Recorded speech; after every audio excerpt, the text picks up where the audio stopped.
I walked up the stone steps of my sister's grand suburban home with a pie in one hand and a heart brimming with reluctance. The invitation had come late, as always, as if I were an afterthought. Family dinner. Just like old times, Caroline had said with a wide smile and a barely masked sigh. It was my first time stepping foot into her new house since she'd gotten engaged. I didn't expect a warm welcome, but I came anyway, because Mom would have wanted me to. My name is Elizabeth Hayes. People at the courthouse call me Judge Hayes. But to my sister, I've always just been Liz, the awkward, bookish sister who never quite fit the glamorous mold of our family. She got the beauty and the spotlight. I got the scholarships and the silence. The house was buzzing with laughter when I entered. Caroline stood in the kitchen, radiant in a form-fitting dress, her blonde hair cascading in waves. She turned at the sound of the door. "Oh. You came," she said, her tone coated in surprise. "I said I would." "I just thought with your schedule and all," her voice trailed off as she took the pie. "Store-bought?" "No. I made it," I said. "Oh. Well, thanks." I looked around. A tall man with striking hazel eyes approached, his smile genuine. "You must be Liz." "I'm Matthew," he said, extending his hand. "Caroline's told me some things." I smiled politely. "Nice to meet you." We all sat down for dinner shortly after. Caroline was in rare form, charming, loud, and in full control of the room. Our younger brother, Jake, cracked jokes while our father nodded along, sipping wine. My Aunt Gloria, who had always had a sharp tongue and a sharper sense of judgment, was also there, accompanied by her son, my cousin Travis, a man who saw my independence as a challenge to his fragile masculinity. "So, Liz," Caroline said, dabbing the corner of her mouth with a napkin, "still hiding away in your little courtroom?" I swallowed a bite of roast. "Still working as a judge, yes." "A municipal judge," she clarified with a smirk. "I mean, it's not like you're on the Supreme Court or anything." The table quieted a bit. I glanced at Matthew, who seemed to frown slightly. "It's still important work," I said calmly. "Oh please," Aunt Gloria chimed in. "Let's not pretend the local judge gig is anything to brag about. I mean, it's not like you're curing cancer." Travis chuckled. "Yeah, you can't even keep a man, let alone make laws that matter."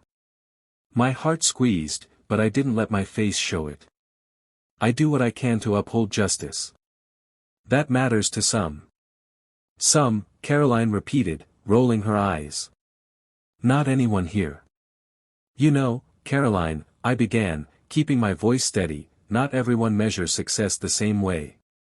"Oh, come on. Don't pretend you're happy. You show up here alone, with your pie and your quiet little life. You're nothing, Liz. Nothing compared to Judge Hayes." Matthew's voice cut in. The room froze. "I'm sorry." Caroline blinked. Matthew leaned forward, his eyes never leaving mine. "Elizabeth Hayes. You're Judge Elizabeth Hayes. From the 12th Circuit?" I nodded slowly, unsure. Matthew pushed back from the table, standing up. "I've been trying to get a meeting with you for months. You're the youngest female judge appointed in the state's history. You ruled on the Fairchild case, didn't you? That decision changed my niece's life." The room was dead silent. Caroline's face drained of color. "Wait, what?" "Your ruling protected a mother's rights against an unfair custody claim. My sister was that mother. She was about to lose her daughter because she couldn't afford a high-powered lawyer. But your decision was fair and compassionate. You gave her a second chance." My throat tightened. "I didn't know. I've been trying to find a way to thank you," he said, his voice thick with emotion. "And here you are. At my dinner table." Caroline looked as if someone had pulled the ground out from under her. I tried to breathe through the sudden rush of feeling, shock, warmth, the heavy swirl of vindication. You changed her life, Matthew said softly. You change lives. Every day. Jake raised his glass. To Judge Hayes.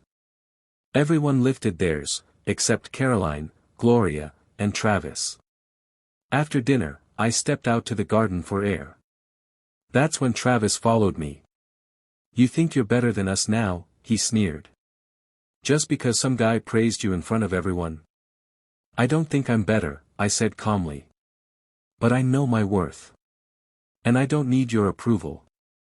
You're still just the lonely spinster with books, he hissed, eyes narrowed. That'll never change.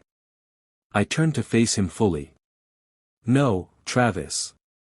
I'm the woman who stood for a family your kind would have broken apart. I'm the woman who chose justice over comfort. That's who I am.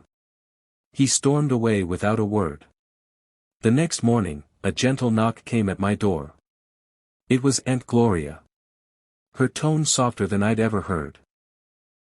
Liz, she said, not meeting my eyes, I was wrong. I was unkind. You're not nothing. You're more than I ever gave you credit for. I stood quietly, letting her words settle. I've lived a long life, she continued, her voice trembling. And I've made too many people feel small to make myself feel big. But you, what you did for that family. I see that now.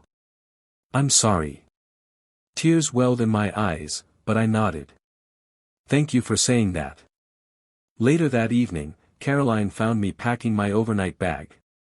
She walked in without a word, holding an old photo of the two of us from when we were kids. You always looked out for me, she whispered. Even when I mocked you. Even when I told lies about you. Because you're my sister, I said. I was awful. You were hurting. We all were. She took a deep breath. I'm not proud of how I treated you, but I'm proud to be your sister now. If you'll let me try. I want to be better. I looked at her, really looked. And for the first time in years, I saw a flicker of humility. Then let's start again, I said. Driving home, I watched the trees blur past, the sky painted with golden hues. I thought of the lives I had touched without knowing. The people who mattered more than appearances. The truths that were more powerful than insults. Sometimes, healing begins with honesty. And dignity, earned quietly, lived consistently, is a crown no one can take from you. Judge Hayes. A name I wore not for pride, but for purpose. A reminder that even when the world tells you you're nothing, the truth always finds its way to the table. And sometimes, it wears a judge's robe and brings a homemade pie. Of course. Here's the beautiful lesson written in heartfelt English, perfect for a narration or closing message. The world often measures us by appearances, what we wear, what we own, who notices us. But true worth is found in the quiet battles we fight, the decisions we make when no one is watching, and the compassion we show to others without expecting anything in return. This story teaches us that small blue diamond, those who call you nothing, are often projecting their own insecurities. Small blue diamond, truth and integrity shine brighter than any spotlight, even if it takes time. Small blue diamond, dignity, empathy, and courage can silence even the harshest critics.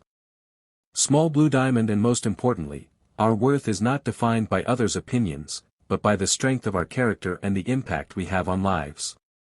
Judge Hayes reminded us that even when you walk in quietly, even when you're underestimated, your light, your goodness, your justice, will eventually speak louder than words. So never shrink to fit into someone else's small idea of who you are. One day, the same people who called you nothing may have to stand and say your name, with respect. Because your truth always finds its way to the table. And sometimes, it's wearing a judge's robe, and holding a homemade pie.